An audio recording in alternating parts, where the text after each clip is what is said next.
Sometimes in Australia we have to describe what a Buddhist monastery is, maybe for a form or a document for some government department.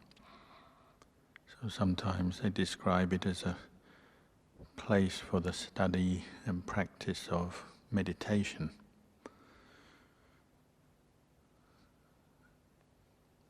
And that's not a bad description, but it's maybe not the full description. You might expand it to say a place for the study and practice of Dhamma Vinaya, or the study and practice of the Eightfold Path.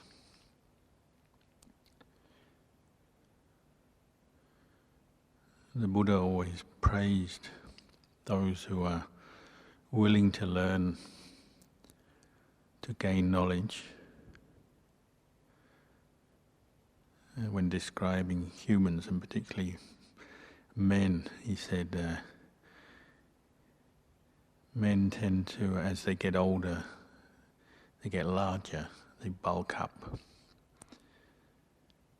But the man who's not interested in learning bulks up, but his mind doesn't change. Just like an ox gets fatter with age, but remains ignorant of the Four Noble Truths. Whereas the wise man, even though physically he bulks up, gets heavier, but mentally he takes on knowledge and learns about the path, so he can become wiser. Wisdom being defined as knowing how to bring the mind to peace, free it from stress, from suffering, penetrate the Four Noble Truths.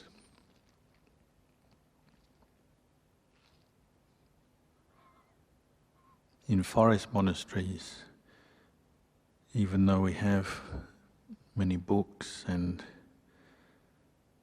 other educational requisites, the emphasis that we've received from our teachers, the emphasis is on a particular kind of inner learning, not just accumulating knowledge of the Dhamma in a superficial way by reading, listening, watching things, talking, but using that as a foundation, then turning to develop the inner knowledge, that knowledge which will really bring the mind to peace and clarity, clear knowledge and vision of the way things are, which leads to a freeing the mind from its craving, attachment, ignorance, that cycle of ignorance conditioning the making of karma, experiencing the fruits of karma, which condition more ignorance. Cycle of samsara, which we're all stuck in. We're gaining the knowledge that helps us to free ourselves from that cycle. And so this is an inner knowledge, which goes beyond just concepts and ideas. So even though we do study, we read, we learn, we have to bring this knowledge up internally and develop the Dhamma eye, the ability of the mind to know inwardly. Even as we learn the Dhamma through books and listening to teachings, even then sometimes we trick ourselves by thinking the more we know, the more knowledge and information we accumulate somehow, the closer to the Dhamma will be. But it's also something we have to look at. Maybe there's also some craving and delusion affecting our view on that. So we get caught into a habit of always seeking more information, new information, and we're not really seeing the mind that lies behind that. We're actually just caught into another more refined kind of craving. mean, in the beginning maybe it's not such a bad kind of craving, because this knowledge of the Dhamma, the Vinaya, can be helpful to us. But eventually we have to start turning our attention inwards, developing the path inwardly, developing mindfulness, samadhi, and then insight.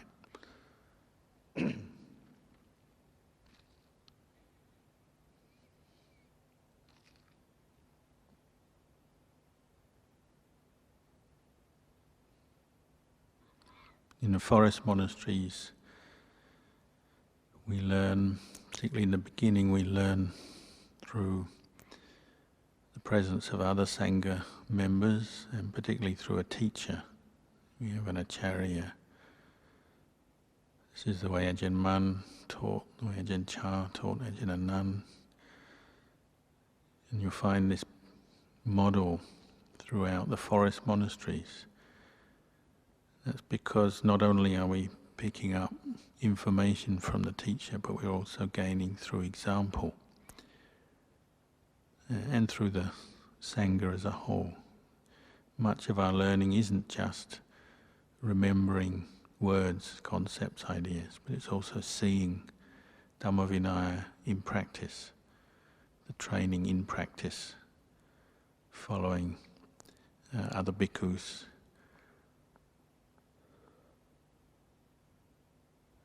This is the way the practice of meditation, kammatthana, the practice of the Vinaya is handed down from generation to generation. We don't have so many formal lessons. We do have them, but not that many where we sit down with books, discuss, have explanations. We're also getting an on-the-job training all the time, being reminded of the rules. We have routines, practices, things we have to do, things we shouldn't do.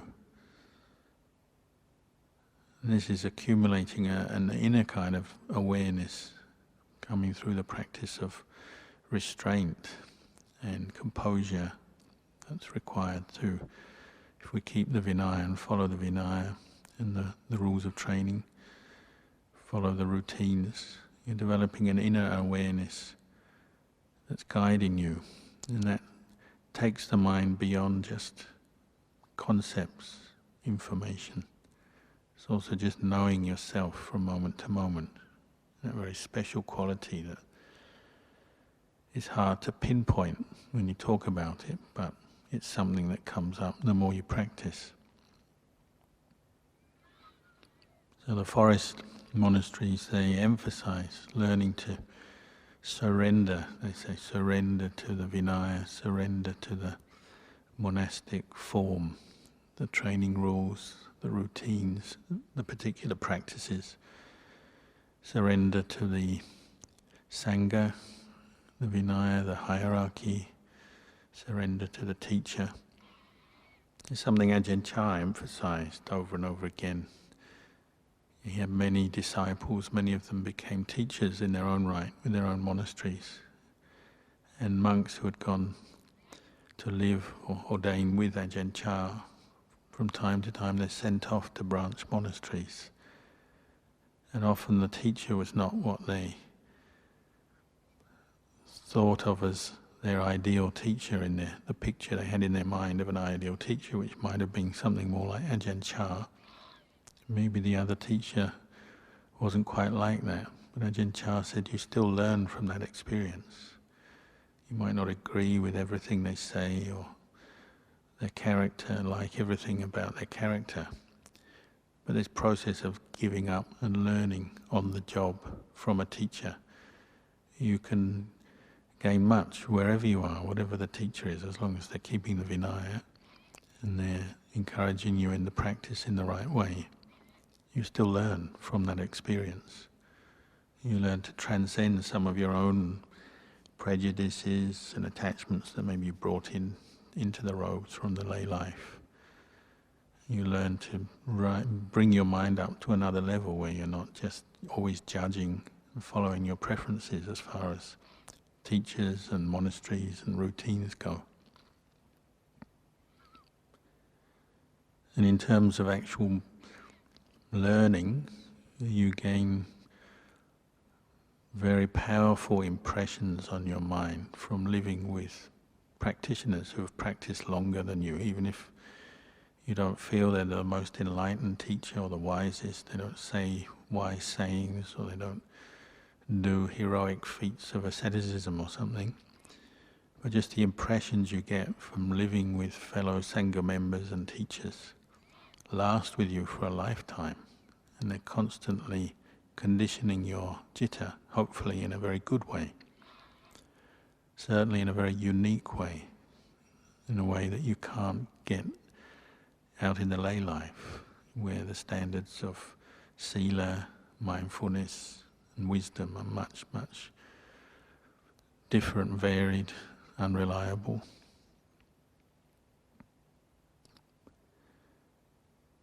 So we're learning in this practice, and not just book learning, but learning from our daily experience in the monastery, from the environment, the atmosphere, the people around us. And it's a step-by-step process. And a lot of the early steps are drummed into you as a monk. If you stay at Wat Pah Pong, often you get awadas almost daily from Luang Por Liam now. In the old days from Ajahn Chah. We stay at Wat Map Chan from Ajahn Anand. Often the awadas are very repetitive, similar, day after day, just slight variations on a theme, maybe occasional anecdotes or stories, but over a period of time you realize a lot of the teaching is very repetitive. That's because in the beginning we have to just keep being told over and over again, even though our desire is to seek new information, new experiences. Keep bringing us back to the same old practices, same old reflections.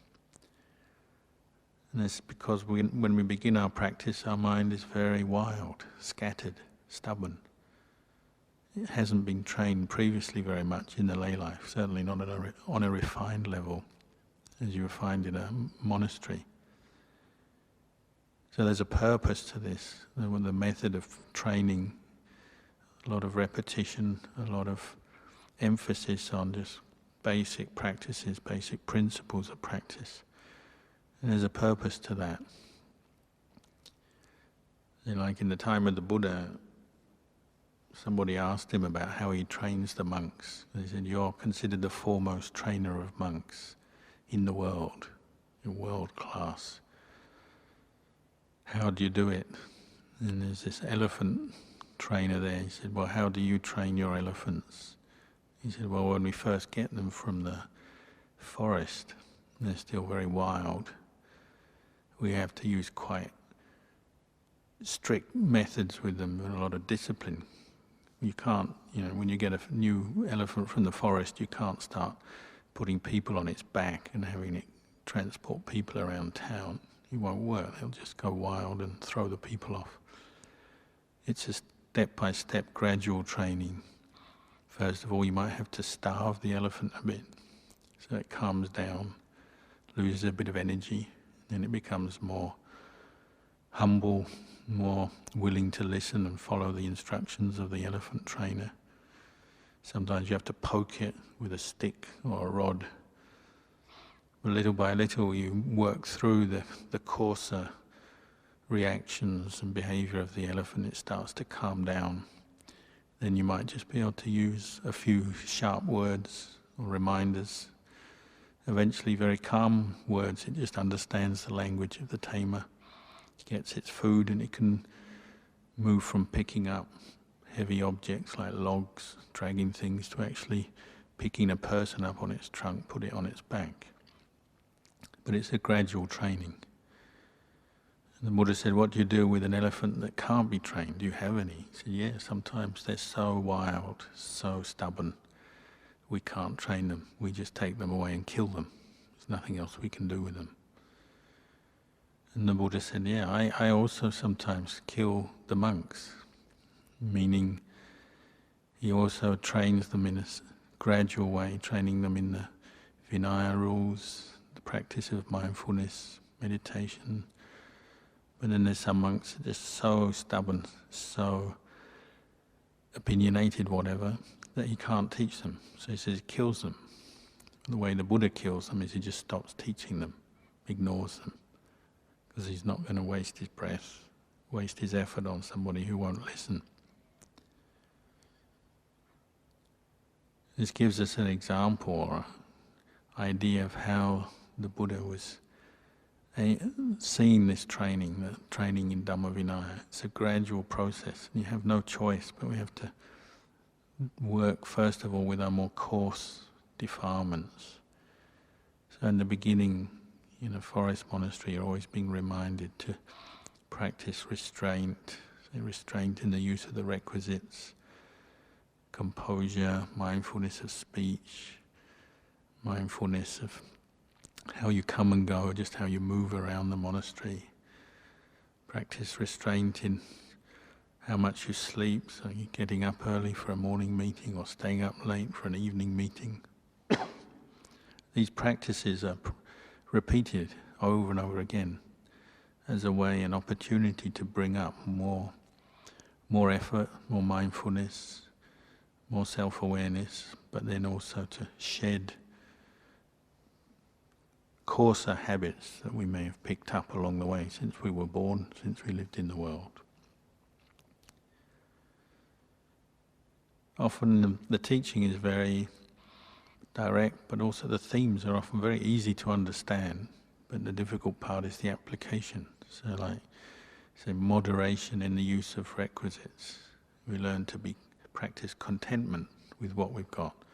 A very easy theme to understand, but it's something that literally comes up every day, because every day you use requisites. Every day you eat food, you use your lodgings, you request things from the stores when you need, you use robes, you use medicines and so on. You're constantly having to bring up mindfulness, clear comprehension, reflect wisely on what you're doing, what your aim is, how much do you need, and particularly with moderation, it's about getting by with what's available. And you look at what the danger is of immoderate behavior, unrestrained behavior in the use of requisites. So if you eat too much, what happens? When you feel sluggish, you become lazy, you want to sleep, you can't sit meditation so easily because your stomach is too full. Maybe that lasts for many hours, that feeling. If you, same with, say, what we call medicinal requisites, often it just means your evening drink, sugar drinks, caffeine and so on. If you're not practicing moderation, often takes over the mind, so we drink too much, take in too much sugar, too much caffeine. We get obsessed with brands, tastes and so on. And again, takes the mind away from the practice of mindfulness, from the meditation. Maybe it makes us hard to look after as well. As you use the requisites, we always have to reflect, where do they come from? They come from the laity. If we become too rigid in our needs, and then it can become a burden, put pressure onto the laity, have to find this, find that for us. So Ajahn Chah, over and over again, he'd emphasize learning to be content with little, fewness of wishes, get by with what's available, so that the mind is just easy and not obsessed, not caught up with always seeking more, seeking just what you want according to your own set of ideals, but being easy to be able to live easily within the monastic form and within what's available. Not just when you're in this monastery, say, but when you travel, wherever you go, you learn to be at ease, get by with what's coming your way without having to bother people, be a burden on people. That's a reflection that you bring up every day, over and over again. It's not that we're aiming to We're not competing with each other to see who can be more ascetic. It's a personal reflection on what you need and how you use the requisites that you use and you have that are available to you. Some people need more than others in certain areas. Some people eat more than others, drink more than others. Some people sleep more than others. Some people feel the cold, so they wear more clothing than others. Some people are very hot, some people are very cold. You can't always compare by looking at others. You get a small amount of knowledge that way by looking at others, but then you have to look at your own experience and see how you relate to the requisites you use. Another area that Ajahn Chah was always emphasizing, Ajahn as well, is Kalyano yoga. It's always bringing out more effort in the practice. What does bringing up effort mean? Well, Lumpur Mahabua says very simply, the effort to establish mindfulness. So I used to say things like, if you're lying on your back, dozing, daydreaming, well, you're not making an effort to bring up mindfulness. If you're asleep, well, obviously you go into a state of deep sleep. That's different, you're resting the body. But then when you wake up, how much effort you put into bringing up mindfulness, putting effort onto establishing awareness of your meditation object. As we go around our business through the day, how much are we seeking distraction in different activities, conversation, reading, doing this, doing that.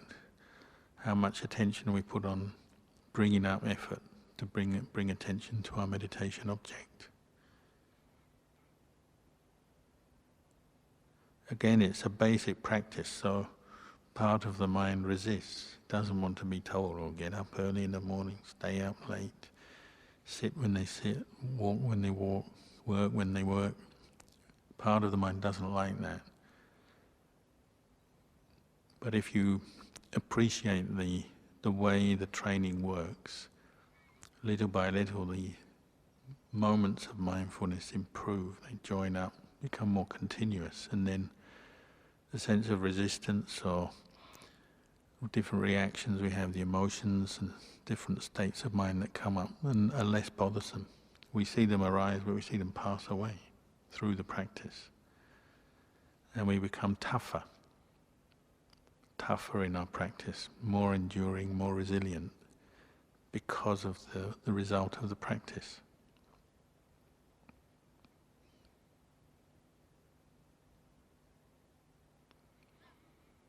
Another area he emphasized over and over again is the practice of sense restraint, indriya samvara. Something Ajahn Chah said, I always remembered when I was a young monk, he said, don't think this is just like a kind of a basic kindergarten practice that you learn, sense restraint, being composed, mindful of seeing, hearing, tasting, touching, smelling. And then you move on to other sort of more refined dhammas, contemplating emptiness, whatever. He said this is a practice that leads from kindergarten right up to university, right up to the master's, to the doctorate, leads right up to nibbana. The practice of mindfulness with sense contact, practice of guarding over the mind as we have sense contact, sense restraint, composure. We practice that at every level, from day one in the monastery right through to our last breath. It never really changes, but maybe the object of our sense restraint becomes more refined, more subtle as we become more skilled in the practice. But it's never a practice that we leave behind or drop or think, oh, that's a basic one, I don't need to do that anymore. Because it will come back and bite us. Whether you've been a monk a few days, a few months, or 20 or 30 years, if you're unrestrained in your senses, well, it will bring up kilesa. If you're looking with lust, looking with aversion, hearing with lust, hearing with aversion, tasting, smelling, touching, or just caught into mental states, daydreams, fantasies, If you're not restrained, you're not guarding over your mind, well, kilesa arises, and kilesa brings suffering. If you keep contemplating this, gradually you become fed up with suffering. So then you naturally want to restrain your senses more. You can't be bothered looking at things that stir up strong passions and emotions, or indulging in them. This gives the mind a certain peace, a certain seclusion inside. Then the mind can start to contemplate, go around down to the roots of why it is our sense contact does stir up kilesa. You start to contemplate anicca dukkha anatta in experience. You're seeing whatever the sense contact, pleasant, unpleasant, it arises, passes away. It's dukkha, it's changing all the time. And these are just conditions of mind. There's no one who owns them. There's no self, any substantial self in there. It's just conditions, rising, passing away. As we see that, then the mind becomes more detached, less fascinated with sense stimulation, and always looking for more sense stimulation. It knows there's going to be nothing at the end of the line, at the end of this experience. There's nothing to take away from it. So the whole experience loses value. And we don't give so much importance to always seeking out exciting sensual experiences, or even getting upset or disappointed by the unpleasant ones. The mind becomes more equanimous towards sense contact and the objects of the senses, because we know they're just that much. They arise, the contact takes place, and then they cease, go away. And you can't own any of it.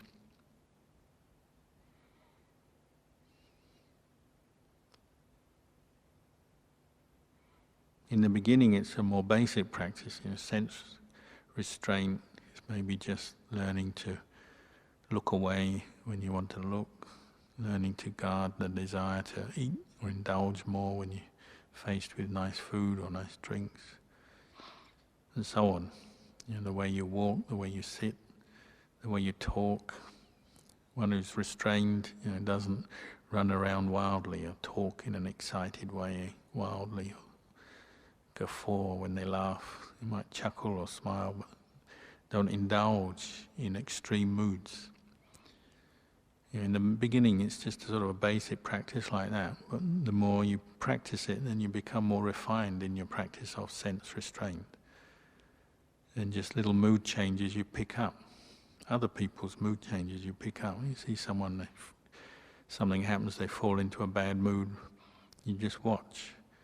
And then you see, their mood passes. Or maybe you're looking at yourself, and you fall into a bad mood, but then you watch as it gradually lifts.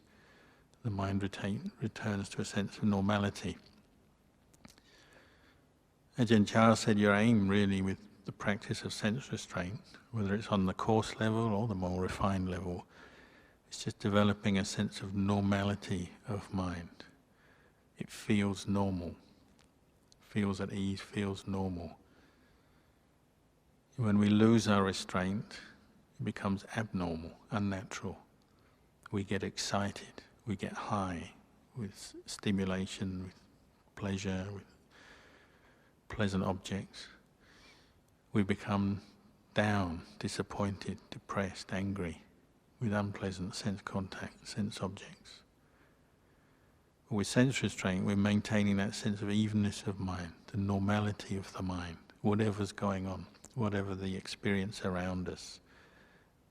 We encounter pleasant experiences or unpleasant experiences, the mind remains normal because of the practice of sense restraint. So it has a liberating force on the mind. By the standards of the world, it's boring. People practicing sense restraint, not following their moods, their desires, sounds boring, sounds limited, sounds like not what you want. But if you start to taste a mind that is just in a normal state, peaceful, at ease in the present moment, no regrets, no great yearnings, hankering after things, wanting this, wanting that, but just feeling very normal. You start to appreciate that feeling of normality more and more. You become mindful of it. You become mindful of the mind that is feeling normal as a result of guarding the senses. And then you obviously become aware when it's not normal, when it becomes excitable, scattered, distracted, averse, angry, depressed, whatever.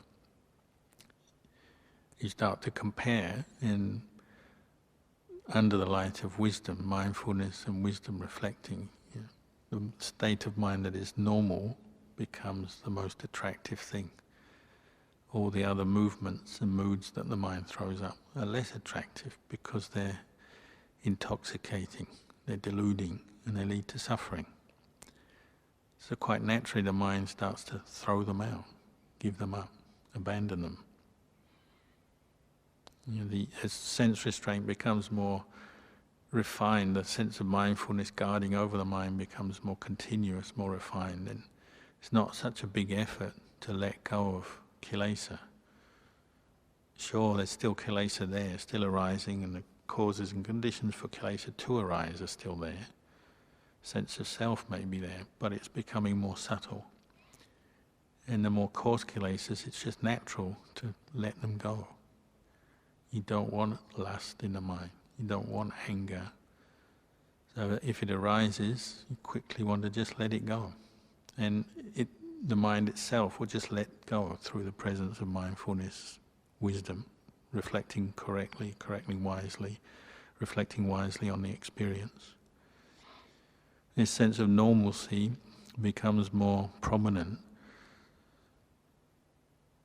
So sometimes even meditators, Buddhist practitioners are still looking for some kind of wow experience where they have some great visions or great spiritually uplifting, inspiring experiences. And although they can come, sometimes we have great experiences of piti and sukha, but the actual end result of the practice is more this experience of normality, where the mind is just normal and it knows the way things are.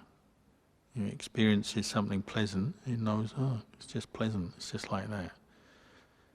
Experiences unpleasantness, oh, it's just like that. But the mind itself inside stays normal.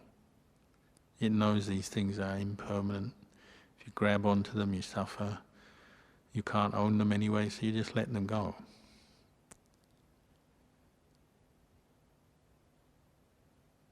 So many people said, living with teachers like Ajahn, many of the other forest masters, it's not actually that they're doing kind of amazing things or saying amazing things all the time. It's more this sense of constancy, normality. You might say sometimes you're down to earth, you're very grounded, wise people, and just normal.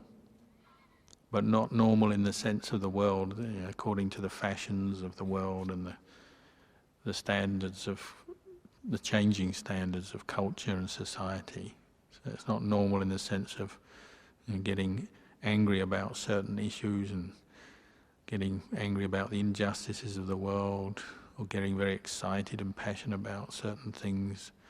It's not that kind of normal, it's just a sense of peace, normality towards all conditions, due to the presence of sense restraint, and then that liberating the mind to reflect wisely on experience and know it for what it is, and know the way the body is. It's just getting older every day, gets sick, it's just heading towards its death. Knowing the way mental states arise, pass away. Knowing these very simple chants that we do every day. Sabbe sankhara anicca. Sankhara means all formations, all conditioned things, body and mind. The body is a conditioned thing. We don't really own it. It just arises and gradually ceases. It's born, gets old, gets sick and dies. Mental states, mental formations, moods, ideas, thoughts, They arise and they cease. What arises, what ceases is dukkha.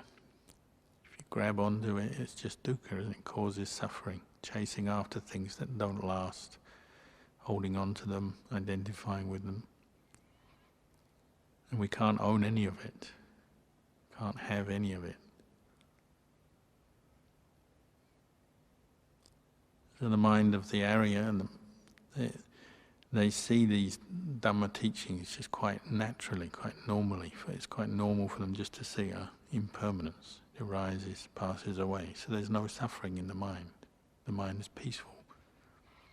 It's not necessarily that they're having some great spiritual experience or going off into a trance or floating away into the clouds or something. And when unenlightened people describe it, they like to do it like that. It's how the way we write stories, make movies and so on. But maybe it's just, they're just knowing things that arise, things pass. Very ordinary, simple truths, but knowing them all the time. The mind is no longer deluded, caught out by things. Obviously it does bring its result. The mind becomes light, happy in itself, separated from the suffering of the world, suffering of the body, suffering of mental states. So if you could describe it, maybe there are some special attributes you could describe, those kind of experiences of the Aryas. But the overwhelming kind of message you get from the suttas or just talking to these teachers is just very normal. And it's just the way things are. In Thai we say tammada, ordinary. Just knowing, oh, it's the way it is. There's nothing more you can add on to it. You can't dress it up, make the truth some other way. The truth is just the truth. Even the Buddha said, the truth, the Dhamma, is the Dhamma. Whether a Buddha arises in the world or doesn't arise, the truth is the truth. It's whether human beings are willing to practice and look and investigate and bring their minds to realize and see the truth or not.